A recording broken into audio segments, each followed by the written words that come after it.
Yo tout le monde, ici Juju tout seul et aujourd'hui nous allons parler d'une des plus grandes séries, j'oserais dire, de HBO, la série Westworld, série comportant actuellement 2 saisons et dont la 3e sortira l'année prochaine.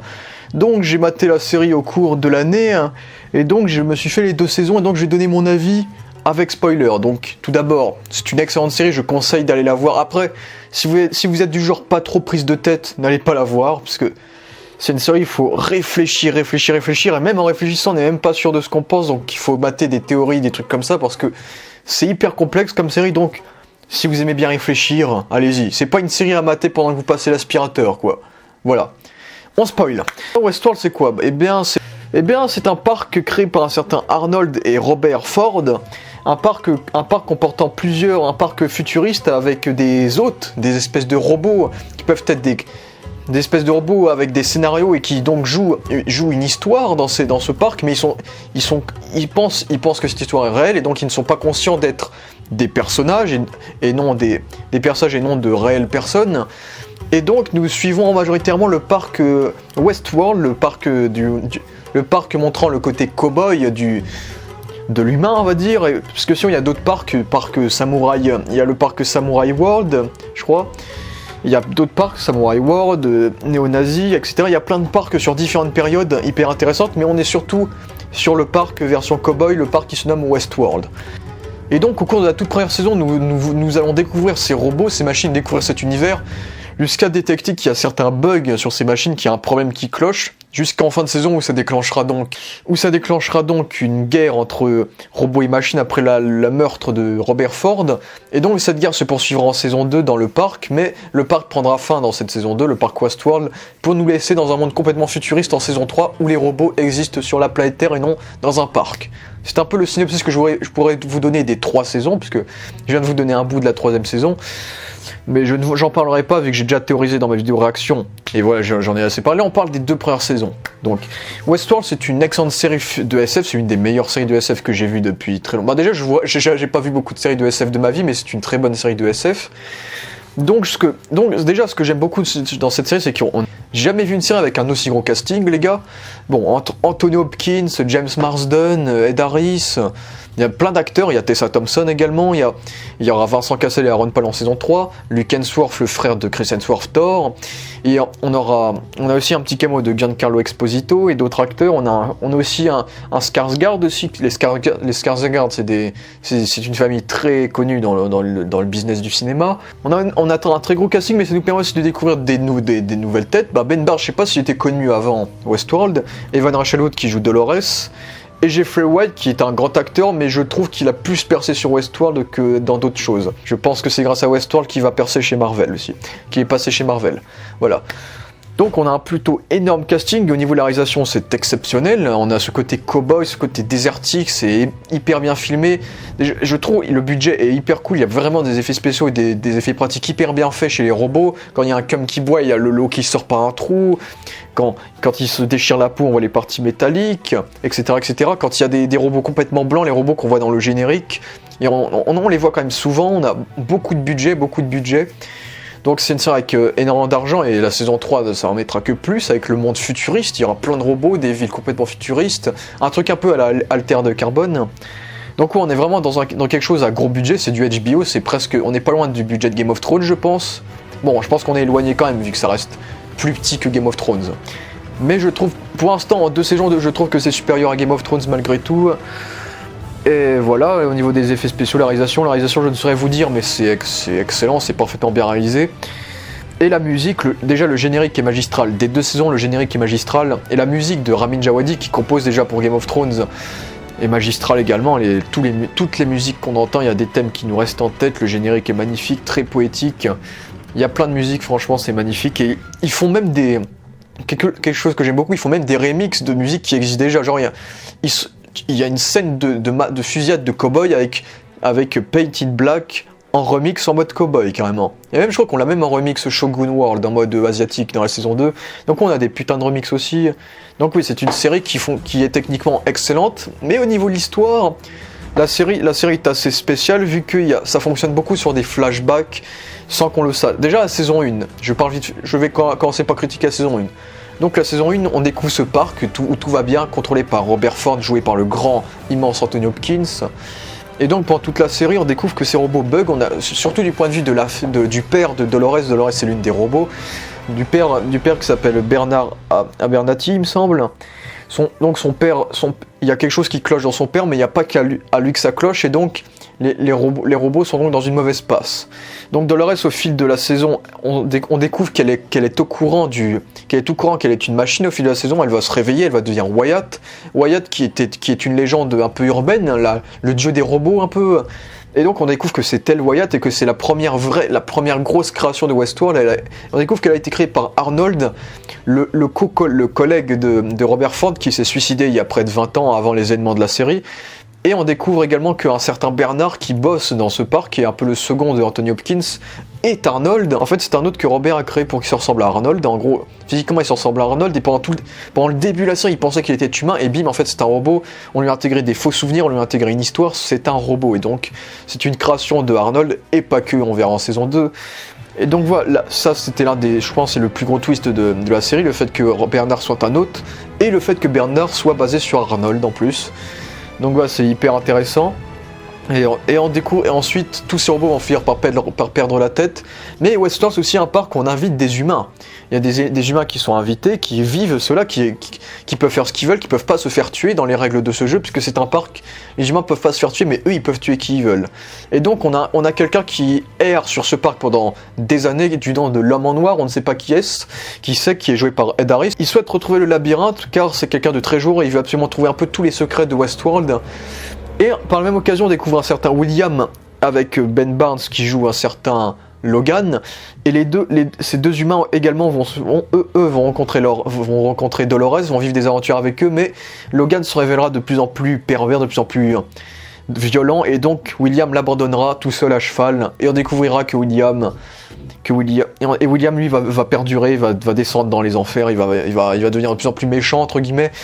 Et on découvre que tout cet arc-là était un flashback, et que William est l'homme en noir, que l'homme en noir est William, avec un magnifique cut avec le chapeau.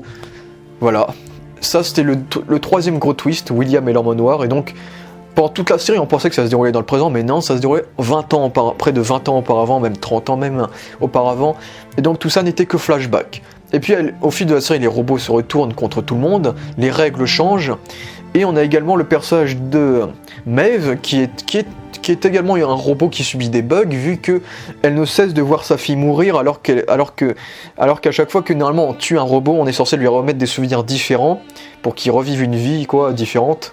Mais elle se rappelle d'avoir perdu sa fille, et elle cherche à le retrouver coûte que coûte, et donc elle se rebelle contre les humains. Elle devient même une alliée avec des humains, comme certains persos plutôt sympas, comme l'asiatique dont j'ai oublié le nom, et le barbu qui est un peu le connard, qui est plutôt drôle, qui est un peu le bâtard dont j'ai oublié le nom. Donc avec des collègues tels que Hector, le gars avec une cicatrice qui est un cowboy hyper stylé, et Armistice, elle va donc elle aussi contribuer à la rébellion des machines. Mais sauf qu'elle veut surtout récupérer sa fille, et donc souhaite se rebeller d'une différente manière, entre guillemets. Et donc pendant toute la série, déjà il y a Dolores qui découvre que l'homme en noir est Wyatt, et donc pendant toute la saison, ils vont donc se rebeller contre les humains, et donc les règles ont changé, les humains peuvent mourir dans le jeu, et donc ils massacrent tout le monde, ils massacrent Robert Ford, et on découvre depuis le début que Robert Ford avait prévu ça, c'est lui qui voulait libérer ces robots, il avait prévu sa mort, il avait tout prévu, et donc le gars est un génie. Déjà, Anthony Hopkins est magistral, il joue un espèce d'antagoniste, mais à la fois protagoniste hyper intéressant, quelqu'un qui veut vraiment respecter la mémoire d'Arnold, vu que quand Arnold s'est suicidé, il a dit qu'il voulait que les robots soient libres, et c'est ce que Robert exauce 30 ans plus tard. Donc c'est quelque chose d'hyper intéressant, surtout que Robert, c'est vraiment un peu la métaphore de Dieu, vu déjà il a des dialogues hyper intéressants, comme je ne sais quelle peinture d'Adam et Dieu, où on dirait un cerveau et tout, que c'est l'humain, le Dieu, etc. C'est vraiment un espèce de Dieu, c'est le créateur. Et dans cette saison 2, on ressentira encore plus cette sensation de créateur. Et donc on a des persos comme Dolores et Maeve qui sont un peu les disciples, entre guillemets, vu qu'ils sont tous plus ou moins manipulés par Robert Ford, pardon. Puisque tout ça était dans leur scénario depuis le début. Et on pourrait considérer Bernard comme Jésus, vu que c'est un peu la création de Robert, c'est celui qui va compléter sa mission en saison 2, entre guillemets.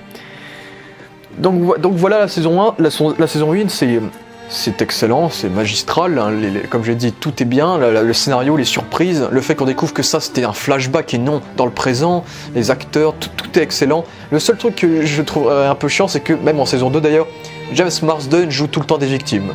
Il joue Teddy, le petit ami de Dolores, le gars se fait toujours buter, en saison 2 aussi il meurt définitivement normalement. Le gars il joue toujours des victimes, que ce soit Cyclops ou le père dans Superman 2, dans Superman Returns, il joue tout le temps des victimes ou des gars qui n'ont jamais de chance. Et le gars va encore plus niquer sa carrière quand il va jouer, quand on verra le film Sonic. Pauvre James Marsden. Et donc voilà, c'était une excellente saison 2, et donc la saison 2 se déroule donc juste après la saison 1, genre directement après. Et donc Dolores a mené sa rébellion, elle commande tous les robots, elle bute tous les humains qui restent, et elle veut absolument régner sur le vrai monde et sortir du parc. Pendant ce temps, Maeve qui était prêt à quitter le parc, à vivre une belle vie, choisit donc de sauver sa fille. Car ce qui est intéressant avec Westworld, c'est que on n'arrive pas à démêler les vraies émotions du faux, car ces émotions-là ont été écrites, ont été scénarisées par des scénaristes, des vrais scénaristes dans la série. Mais au final, ces émotions deviennent tellement réelles, même plus réelles que pour les humains, quoi. Et c'est ce qui est très intéressant également sur le fait que Maeve recherche sa fille, là où tu as une Dolores qui est très froide, qui est prête à tuer n'importe qui, mais qui garde ses émotions, surtout lors du suicide de Teddy. Et là, au par inverse, on a le personnage de l'homme en noir, de William, qui est un réel humain. On en doutera d'ailleurs dans la saison, est prêt à tuer n'importe qui, il devient tellement froid, il tue sa fille dans la saison. Donc il y a des parallèles hyper intéressants. Est-ce qu'un robot peut être plus humain qu'un humain? Est-ce qu'un humain peut être plus froid qu'un robot, par exemple? On a vraiment on a quelque chose de très religieux, et à la fois on a vraiment une réflexion sur l'humanité, donc c'est ce qui est très intéressant dans la série. Et autant on sait que Maeve elle veut retrouver sa fille, autant on sait que Dolores veut faire la guerre, quoi. Autant on a le personnage de Bernard qui est pour moi le personnage principal de la série, qui lui est au milieu, il ne sait pas quoi faire, il arrive pas à accepter, il sait qu'il est un robot mais il a du mal à accepter, il se met souvent dans le camp des humains. Et donc lui il ne sait pas trop quoi faire, et donc tout ce qu'il fera dans la saison va lui mener à quoi il était destiné, quoi. Donc libérer les robots. Là, cette saison 2 est également excellente. Déjà là aussi on fonctionne sur des flashbacks, vu que on suit l'histoire principale qui se déroule juste après la saison 1, et on suit également une histoire parallèle qui se déroule 2 semaines après normalement. Donc ça veut dire que c'est après les 2 semaines, c'est Bernard qui se réveille devant un lac rempli de robots. Le but de la saison, c'est de nous montrer comment on est arrivé à là. Donc on découvre l'un des gros twists, c'est que Anthony Hopkins n'est pas mort, qu'il a enregistré sa mémoire dans le parc, et tant que le parc survit, il n'est pas mort, donc il a encore plus cette sensation de Dieu. Déjà quand il parle dans son lui-même enfant à William, il y a vraiment un côté Dieu, et le fait qu'il ne soit qu'une entité plus ou moins, c'est vraiment un dieu, quoi. C'est quelque chose d'hyper intéressant, et c'est quelque chose que j'ai vraiment aimé d'ailleurs chez le personnage indien, dont j'ai oublié le nom, le personnage indien de Akecheta, on a un épisode entier sur lui qui découvre qu'il n'est qu'un robot et que ses dieux sont des humains, plus ou moins. Il découvre Robert Ford. Et donc Akecheta, c'était hyper intéressant son épisode sur lui, où il découvrait qu'il était un robot et que sa femme n'était pas réelle, et il a réussi à remémorer l'ancienne vie de sa femme. Et ce que j'ai adoré, c'est le twist comme quoi sa femme c'était Maeve, en fait, vu que Maeve, à la fin on découvre que Maeve communique avec lui. Dans la saison on découvre que Maeve peut communiquer, peut lire dans les pensées, peut contrôler les robots, et ça donne des scènes d'action hyper cool dans l'épisode Le Shogun World, qui est un épisode très cool également, épisode entièrement donc dans la Chine ou dans le Japon, dans le parc japonais, le Shogun World. On a un acteur asiatique très connu qui était dans Infinity War, Hiroyuki Sanada il me semble. Et donc cet épisode était plutôt cool, il y avait des rois, la culture japonaise mais en forme de parc. Et ce qui était hyper intéressant, c'était que les personnages étaient des amalgames des contreparties de Westworld. Ça c'était très drôle, que le scénariste disait oui ça je l'ai plagié sur toi, ça je l'ai plagié sur toi. Donc c'était hyper drôle de voir les deux mêmes personnages mais pas du même parc en fait, vu que le scénariste a plagié sur l'autre parc pour faire ce personnage. Donc ouais, c'était assez marrant également. Cet épisode du Shogun World était également très cool. Et en parallèle, on a donc l'homme en noir qui lui va essayer de trouver un nouveau but à jouer au nouveau jeu de Robert. Au fil du temps, il va perdre son humanité. Déjà, il peut mourir maintenant, donc il fait extrêmement gaffe. D'ailleurs, je trouve qu'il se prend tellement de balles que c'est impossible qu'il ait survécu, mais bon, il survit. Bon, il prend hyper cher dans la saison. Et donc au fil de la série, il n'arrive pas à savoir. On nous introduit sa fille. Sa fille qui a un peu la haine contre lui depuis la mort de sa mère, la femme de William, du coup, qui s'est suicidée. On a un épisode entier sur le suicide de sa femme qui est plutôt intéressant. Et William tue sa fille parce qu'elle ne sait pas si c'est sa fille ou Robert. Donc le gars a tué sa fille sans savoir si c'était... Il l'a tué délibérément parce qu'il pensait que c'était pas sa fille. Donc déjà ça c'est... il est pas humain, on a envie de dire. Et en plus, le gars, il est tellement pas sûr de lui il essaye de savoir s'il est humain ou pas. Donc il essaye de regarder s'il a un corps métallique. Et au final, il est bel et bien humain. C'est juste que il est devenu fou, quoi. Il est tombé dans la folie. Et c'est également très intéressant de voir comment il est devenu William, plus ou moins, vu qu'on a vu un peu son passé avec le père de Logan, comment il l'a rendu fou en le clonant, en le testant à chaque fois. Et ce sera très intéressant, vu que c'est ce qui lui arrivera dans la scène post-générique de la saison 2. Parce que dans la scène post-générique de la saison 2, on découvre que lui aussi est devenu un robot, ce qu'il voulait jamais être, il est devenu un robot. Et pendant des centaines d'années, il a été testé, il a été interrogé, il a été cloné plusieurs fois, et donc il parle à un homologue de sa fille qui est un robot également. Donc je pense qu'on verra dans la série comment William est devenu ce cobaye robotique, qui est donc obligé de revivre les mêmes événements à chaque fois sans le savoir, puisqu'à la fin de la saison, les humains l'ont retrouvé, et normalement dans la saison 3, on le verra en prison. Donc il est toujours vivant, il est toujours humain, donc je pense qu'on verra bientôt comment il est passé de humain à robot. Donc la scène post-générique est plutôt cool. Et ce que je trouve intéressant, c'est aussi Maeve, ce que fait... Déjà, Maeve a réussi à retrouver sa fille, et grâce à Bernard qui était donc destiné à ouvrir un autre parc, un espèce de lieu que seuls les robots peuvent franchir, un espèce de jardin d'Éden. Donc voilà, vous voyez le côté religieux de la chose, vu que ça fait très Moïse qui découpe la mer en deux, l'ouverture du parc, la fissure. Et donc ça fait très Moïse, très Noé qui libère ses disciples, qui libère des gens et qui les emmène dans un paradis où personne ne pourra aller les chercher. Donc il y a Maeve qui se sacrifie pour les sauver, un peu à la Moïse, elle se sacrifie, elle meurt pour sauver sa fille et sauver tous ses personnages, mais elle reviendra en saison 3. Vu qu'on voit que les scientifiques vont reprendre son corps, donc elle reviendra. Mais cette scène de ce pseudo-combat final où tous les robots sont libérés était plutôt cool. Le fait que leur corps meurt, mais que leur âme est préservée là-bas. Donc au final, ils ont une belle vie. Et Dolores elle-même se rend compte que vaut mieux... Elle qui veut libérer les robots et les mettre sur Terre, se rend compte que, ok, on les met là, voilà. Et donc, ce qui est très intéressant, c'est aussi la dualité entre Bernard et Dolores, qui sont un peu les pires ennemis du monde, entre guillemets, sans le savoir encore. Vu que Bernard est la création de Dolores, ça c'est l'un des gros twists. Bernard est en fait la création de Dolores pour Arnold, donc pour Robert Ford. Donc on voit que Robert Ford c'est un grand manipulateur, qu'il contrôle Dolores, qui contrôle Bernard, c'est un fou malade. Et j'aime beaucoup de la relation entre Bernard et Ford, le fait qu'il en ait marre que Ford soit dans sa tête et tout, et qu'au final c'était pas Ford, mais c'était lui qui imaginait Ford. Encore un gro twist. Donc là aussi il y avait plein de twists vu qu'au final lui aussi il a besoin de Ford en fait, on a vraiment ce besoin. Même si je pense qu'Anthony Hopkins ne reviendra pas en saison 3 malgré tout.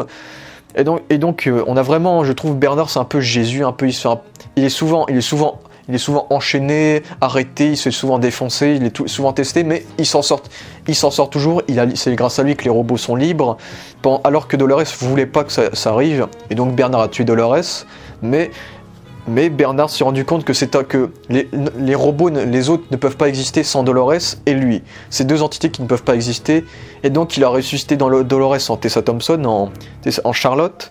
Déjà donc elle a cloné Charlotte. Le clone de Charlotte, Dolores donc, a tué la vraie Charlotte. Charlotte, le perso de Tessa Thompson, c'est une vraie salope. Elle est détestable, je veux la voir crever à chaque fois, et donc c'était satisfaisant de la voir mourir.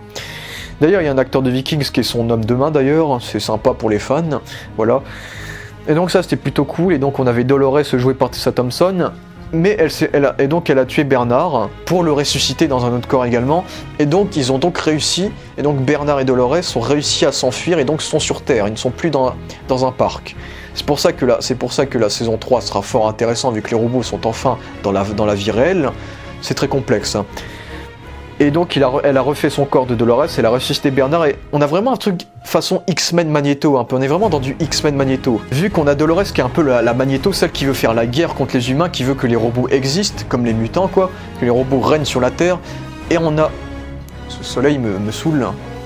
Et puis on a Bernard qui d'un côté lui veut que les humains et les robots coexistent ensemble, qu'il y a un moyen de les sauver quoi, vu que Bernard lui, il a vécu avec les humains, et il découvre qu'il est un robot, donc il veut sauver les deux. Donc on a vraiment ce côté... Ford a compris que son héritage c'était ces deux-là, ces deux créations, et que les deux sont l'avenir des robots, et donc nous verrons dans les prochaines saisons quelles seront les conséquences de la guerre entre les deux, entre Bernard et Dolores. Ce sont eux les deux persos principaux, ce sont eux les deux avenirs des machines, quoi. Et donc nous verrons bien dans les prochaines saisons. Et donc Ford a gagné, il a libéré les machines en mémoire d'Arnold qui s'était suicidé. Donc il a libéré les machines sont soit dans le jardin d'Éden, soit sur Terre. Et d'ailleurs, le clone de Tessa Thompson, on ne sait pas qui est dedans, on ne sait pas quelle personne est dedans, mais on sait que Dolores a volé des mémoires, on ne sait pas de quel personnage, donc on verra bien dans la saison 3. Donc on verra. Donc il nous laisse avec du mystère entre la scène post-générique de William, les mémoires que Dolores a pris, la guerre qui va démarrer sur Terre, les robots, etc., qui est dans le corps de Tessa Thompson, et le fait que Luke Hemsworth, l'acteur Luke Hemsworth, qui est l'un des gros gardes de la série, qui joue un personnage du nom de Ashley Stubbs, je trouve il y a un sacré nom de famille, Stubbs, le directeur de la sécurité, était aussi depuis le début un robot. Ça aussi c'est un plutôt bon twist. Par contre, j'étais assez déçu qu'en fait Logan était mort d'overdose. J'aurais vraiment aimé avoir un Logan jeune un Logan âgé contre William, qui est quelque chose comme ça. Mais au final, ils ont plus été sur le père de William que sur William, vu qu'il a une vie de merde, il est mort d'overdose très jeune. Donc au final, je suis un petit peu déçu, même si c'est plutôt cool de voir Ben Barnes carrément jouer le commandant un peu du monde, vu que couvre une interface qui renferme tous les souvenirs, toute l'histoire de tous les humains qui sont venus dans Westworld. Et donc on découvre que même les robots ont les mémoires de tous les humains et donc peuvent les copier. Et c'est hyper intéressant également encore le message sur l'humanisme, quand on nous dit que les humains n'ont que 240 caractères, c'est tellement faible, ils ont très peu d'émotions, alors que les robots c'est 1000 fois plus haut. Donc il y a des trucs très intéressants dans cette série encore une fois là, mais et voilà quoi, on est vraiment dans excellent. Comme je vous l'ai dit, bah voilà, Westworld c'est quelque chose de très complexe et j'ai très hâte de voir la guerre humain-robot dans la 3e saison. Déjà que la première saison qui nous introduisait cet univers exceptionnel, c'était très cool. D'ailleurs, on découvre encore des mondes dans cette saison avec le monde un peu indien, là, le parc un peu indien, le Shogun World, le Westworld, et le fait qu'il y ait des tigres et tout, donc c'est plutôt cool de découvrir ça. Et j'ai hâte de découvrir le monde nazi dans la 3e saison. Et de voir les 2 prochains autres parcs, vu qu'il y a 6 parcs au total, là on en verra au total 4, il en manque plus que 2, donc on verra bien dans la suite de la série. Très hâte de voir l'homme en noir, vu que c'est un de mes persos préférés, de voir Bernard, parce que c'est mon perso préféré, comment Dolores va évoluer, etc. Qui est dans le corps de Tessa. Il y a plein de mystères et j'ai très hâte de voir tout ça. Donc voilà, je conseille Westworld, il faut que vous restez concentrés devant cette série parce que c'est tellement complexe. Si vous aimez bien les séries très philosophiques, très poétiques, allez-y.